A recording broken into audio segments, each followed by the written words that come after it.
You know, if you were to draw a Venn diagram featuring Web3 data tracking, conscious capitalism, Native American wisdom, and, like, of all things, a tiny spiky reptile. That is quite the list. Right. You would probably assume the middle of that diagram is completely empty. I mean, it sounds like a totally random collection of concepts just drawn out of a hat. Yeah, it really sounds like an impossible business model, frankly. Most people would look at those components and just see this collision of completely unrelated worlds. But for you listening today, we are jumping into a deep dive that proves that center overlap isn't empty at all. In fact, it is the foundation of this really fascinating ecosystem and brand called Tyaga. Exactly. And we've got a stack of strategy documents and philosophical writings from their team, and their mission is incredibly ambitious. It really is. They are using the conservation of the horned lizard to completely redefine the relationship between commerce, nature, and the human spirit. Right. They're setting out to prove that the future of business isn't just about, maximizing quarterly profits, but about building what they actually call an affiliation of love. Okay, let's unpack this. Because to even begin unpacking it, we kind of have to throw out the traditional corporate playbook entirely, don't we? Oh, absolutely. When you read through these strategy documents, you immediately realize Tyaga isn't operating like your standard conservation charity. Right. They aren't just like passing around a collection plate to save a cute animal while leaving the rest of the capitalist machine untouched. No, not at all. They are constructing an entirely new philosophy under the framework of conscious capitalism. Which is wild because in traditional corporate speak, when someone mentions a stakeholder, we usually picture board members in suits or key investors or maybe the employees. Or if a company is feeling particularly progressive, they might include the local community. Yeah, exactly. But Tyaga takes that word stakeholder and applies it directly to the horned lizard. Which is a massive shift. It really is. The lizard isn't a scientific specimen to be studied in a lab. It isn't a charity case. It is treated as an active, vital stakeholder in a unified, ethical landscape. And that shift in perspective Yeah. completely alters the power dynamic. You are no longer looking down at an animal as an asset to be managed or like a victim to be pitied. Right. You are looking across at it, recognizing an entity with inherent rights. Taiga formalizes this relationship through a framework they call the Stewardship Covenant.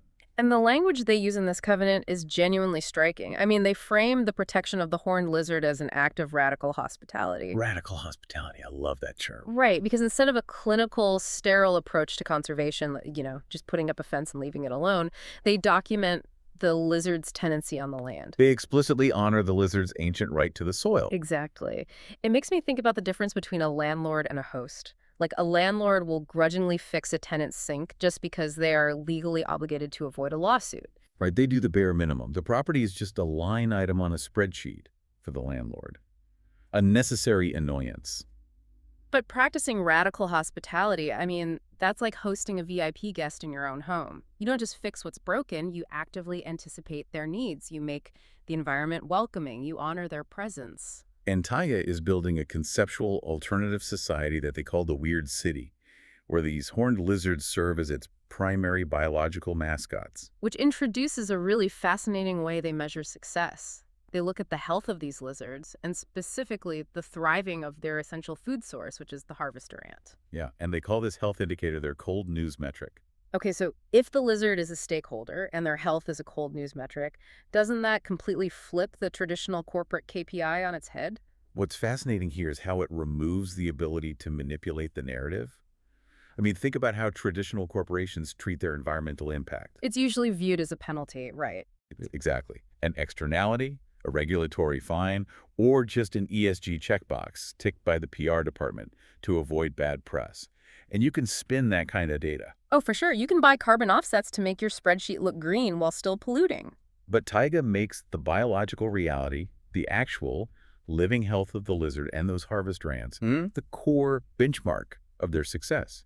That's why the term cold news is so brilliant. It's an undeniable, objective truth. You can't really put a PR spin on a dead ant colony. Precisely. Either the ecosystem is thriving and the lizards are healthy, or they aren't. It serves as a living, breathing indicator of whether this love-centered commerce is actually working in the real world. So it reframes environmentalism from a corporate penalty into the actual benchmark of success, like the ultimate proof of concept. Exactly. If the lizard thrives, the business model is working. But man, that is an incredibly high bar to set for a business because Taiga is a commercial entity, not just a philosophical think tank. So if you're listening to this and wondering how you could ever pitch something like this in a boardroom, we really have to look at the mechanics. Like, how do you actually integrate a wild, dirt-dwelling lizard into a modern commercial economy? Well, you do it by engineering what the documents refer to as a lizard economy. And the defining characteristic of this economy is vertical integration. Meaning conservation isn't an afterthought. Exactly. It isn't a side project funded by the leftover scraps of the marketing budget. It's baked directly into the fundamental pillars of the business. And here is where the strategy documents take a sharp turn into the futuristic.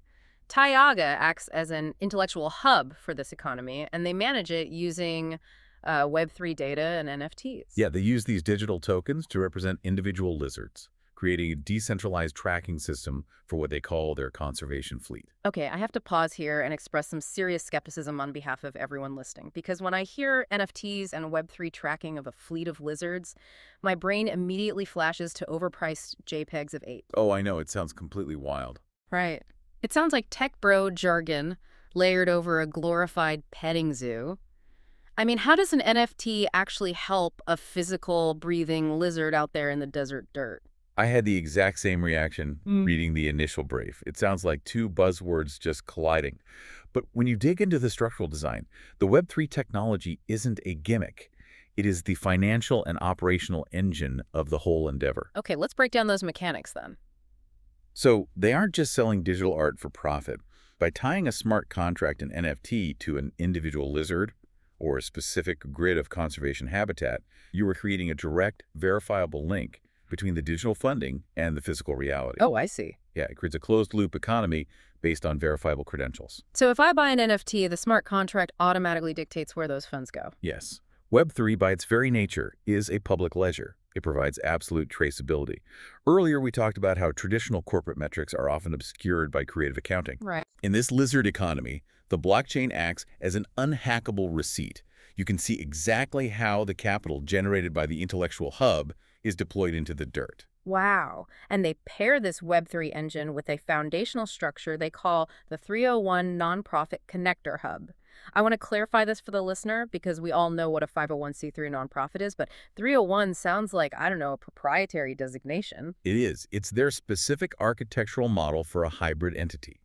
The 301 nonprofit acts as the anchor to prevent Taiga from becoming just another vague, greenwashed brand. So it bridges the gap between a traditional charity and a decentralized tech network. Exactly.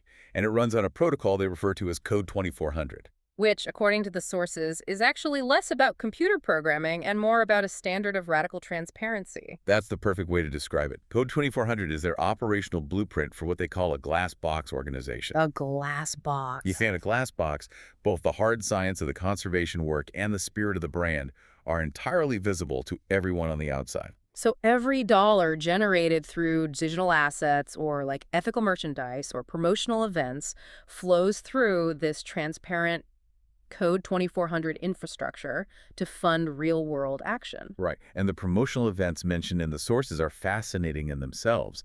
They host lizard concerts. Yeah, I read that. And these aren't just people playing music in the desert for fun, right? They are explicitly designed as a cultural expose. They actually use the natural rhythmic movements of the lizard as a thematic element to teach audiences about conscious capitalism. It's an ingenious way to use art and culture to fund physical, tactical enclosures and habitat restoration out in the wild. Exactly. The concerts, the Web3 tokens, the merchandise, they're all tributaries feeding into the same river.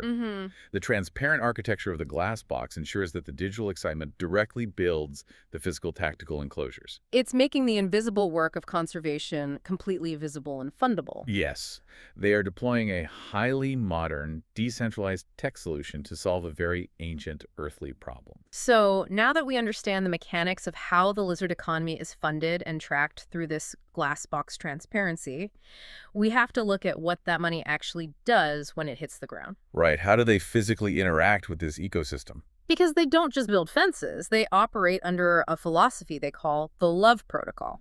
The love protocol is essentially their rule of engagement with the natural world. It dictates that preserving the horned lizard isn't just about saving one species, it's synonymous with preserving the Earth's natural interface. And I cannot get over the imagery they use for this. Mhm. They metaphorically refer to the lizards as the moon boots of the desert. It's quite a visual. Here's where it gets really interesting. Think about it. You don't wear moon boots to conquer the moon. Right. You don't wear them to exploit the lunar surface or pave it over. You wear moon boots to safely, carefully interface with a fragile alien environment without destroying it and without it destroying you. That's a great analogy. By protecting these biological moon boots, Taiga is validating their own broader mission, which is to walk the Earth with conscious, creative intent. It is a profound way to conceptualize human interaction with nature. It is about a respectful interface rather than domination. If we connect this to the bigger picture of how environmental management is normally handled, I mean, the contrast is stark. Oh, absolutely.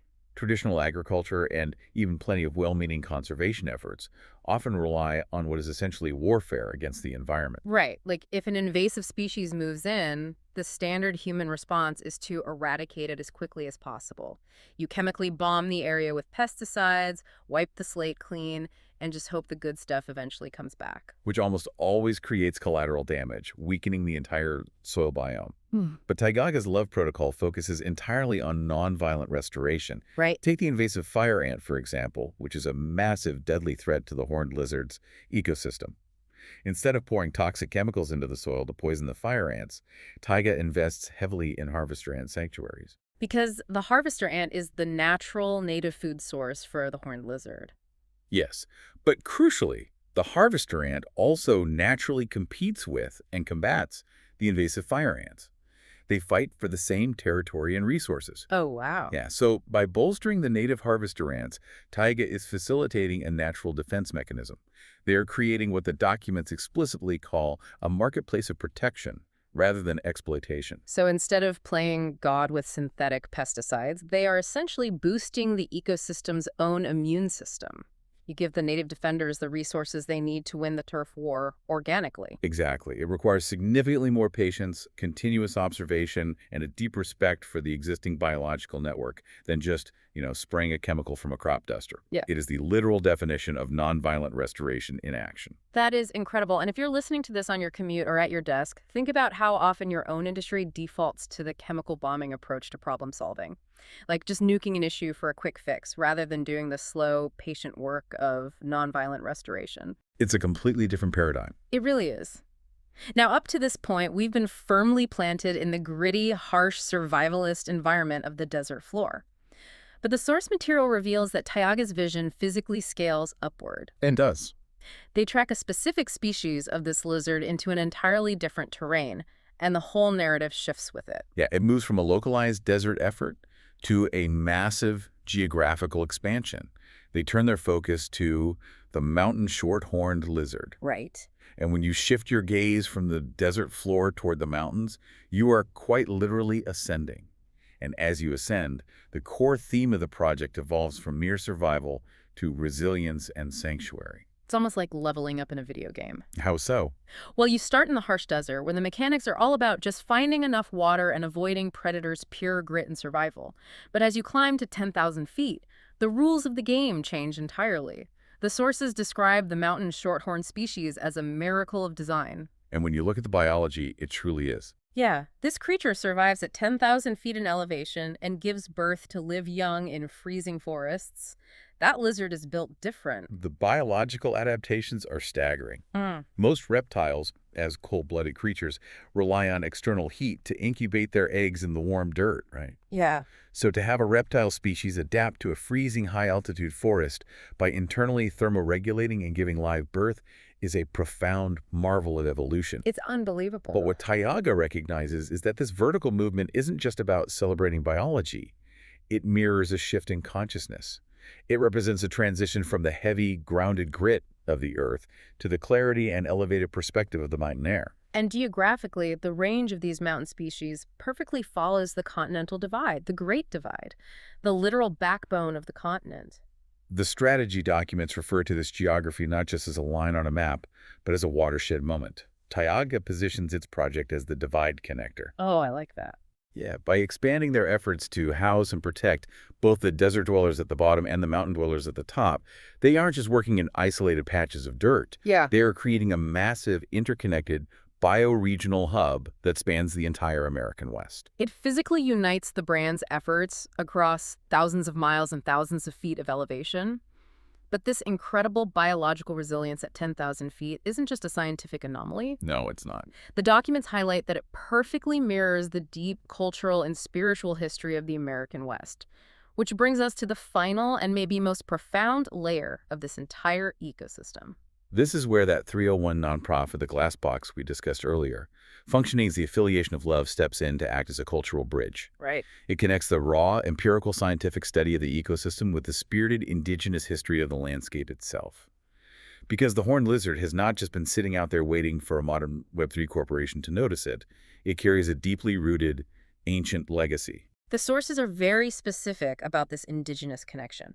The horned lizard, or horny toad as it's often colloquially called, is recognized as a spirited connector in Aboriginal and Native American cultures, particularly among the Hopi, the Zuni, and the Navajo peoples. Within those rich traditions, the lizard is far more than just local fauna. It is viewed as a grandfather figure. A grandfather figure, wow. Yes, it is a potent, revered symbol of ancient wisdom, of quiet strength, and of immense persistence. It has survived in these incredibly harsh landscapes for millennia by being deeply grounded, highly observant, and notably heavily armored. And taiga draws a very direct parallel between that ancient creature and their own modern brand identity. They talk about embodying the spirit of the Western innocent. Right. Just as the mountain shorthorn lizard thrives in the harsh, thin air of the peaks, the taiga brand represents this innocent spirit. And they define this not as naivety, but as pure intent functioning within a high-altitude, high-stakes environment. It's a beautiful sentiment, marrying the ancient cultural reverence with modern conservation. The ultimate logic behind their 301 nonprofit is that they aren't just saving a biological specimen, they are actively preserving the spirit of the West itself, that rugged, unmediated access to nature and history. Exactly. It is beautiful, but I have to play devil's advocate here for a second. So, what does this all mean for us today? In modern cutthroat capitalism, isn't the innocent archetype usually the one that gets eaten alive? Oh, absolutely. Right.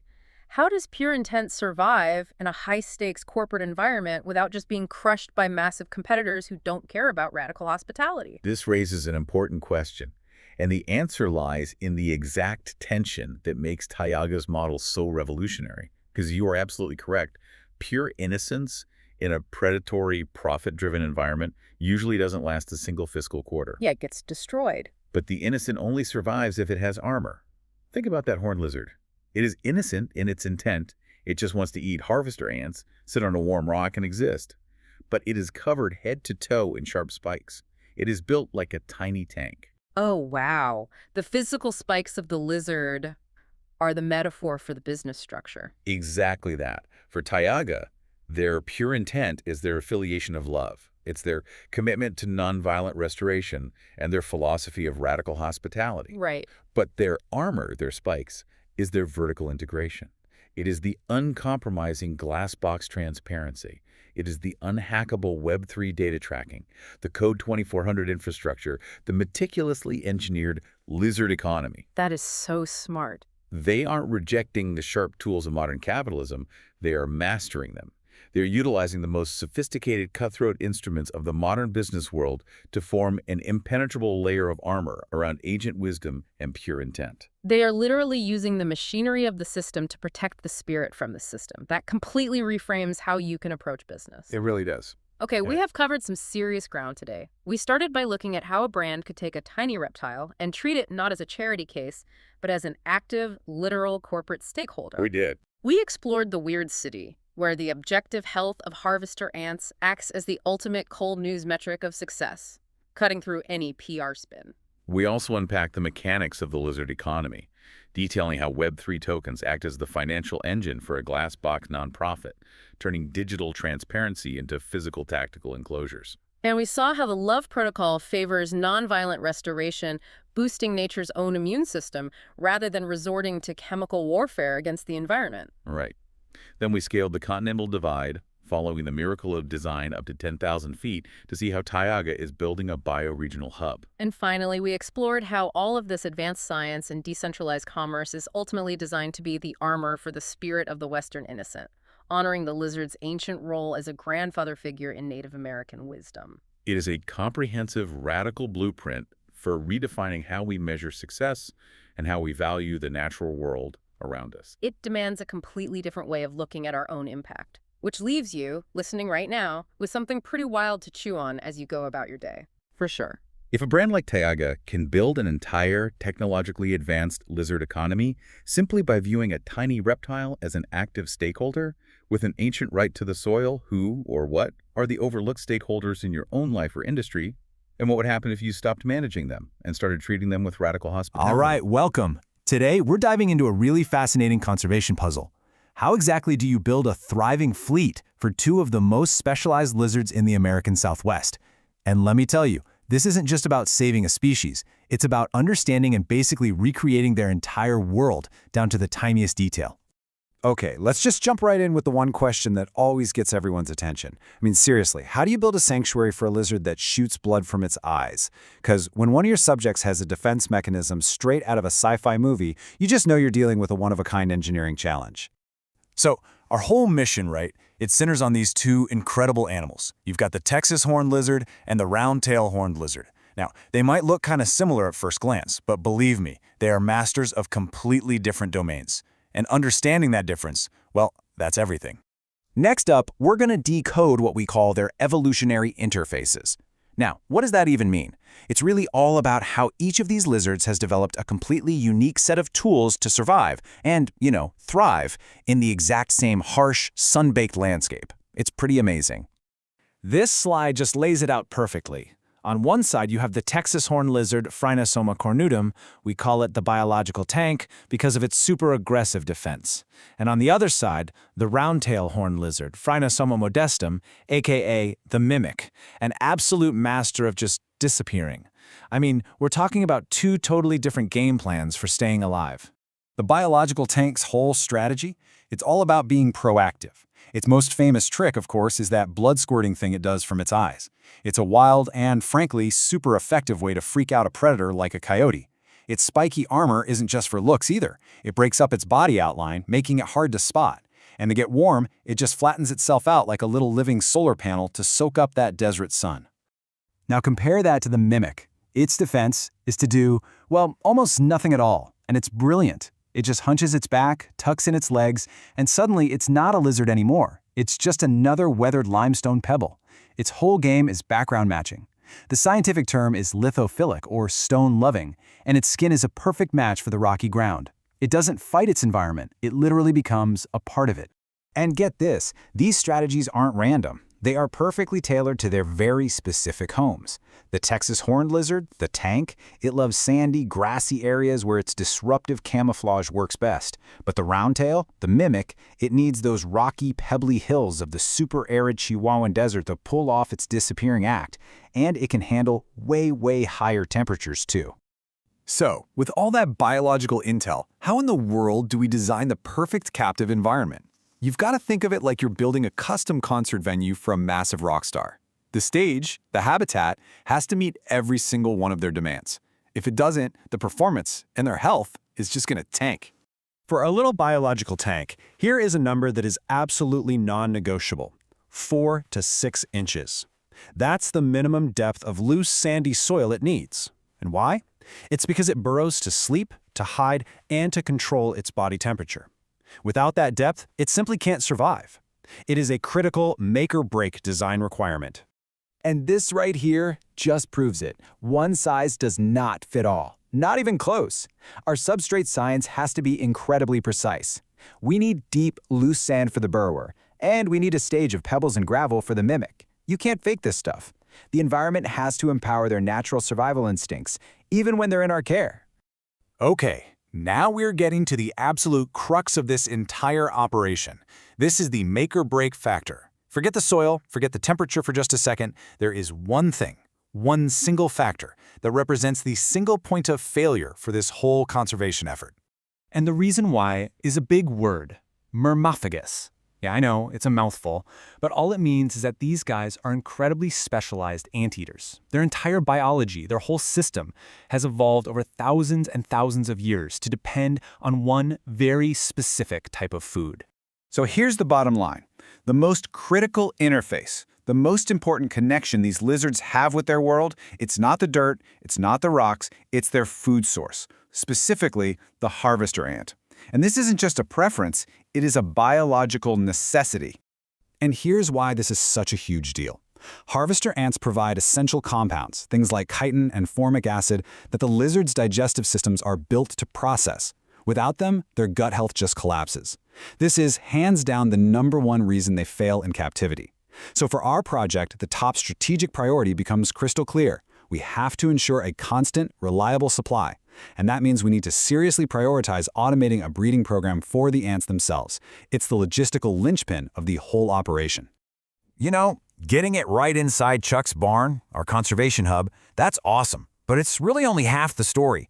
We also have to look outside and understand the massive threats our lizard fleet faces out there in the wild. And one of the sneakiest, most deadly threats is something you and I see every single day: an asphalt road. The lizards are drawn to the warm surface to bask, which makes sense.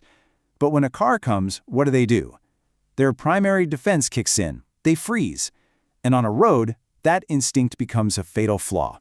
These roads are essentially thermal traps. And it's not just the roads. We are in a full-on ecological battle here. Urban sprawl just carves up their habitats, creating these little isolated islands they can't escape from. And even worse, invasive fire ants are waging war on their food supply, wiping out the native harvester ant colonies they absolutely depend on. So to save the fleet, our strategy has to go beyond our own walls. We have to build corridors of connectivity to link these habitats back together. The entire landscape around our hub has to be treated like a lizard concert venue, kept free of invasive grasses and pesticides that threaten the whole system. So, look, the science is all here. We understand their interfaces, we know what they need, and we know what's threatening them. The data could not be clearer. The real question, the one that we all have to ask ourselves, is a simple one. Is our commitment, is our engineering, and is our strategy bold enough to actually meet the scale of this challenge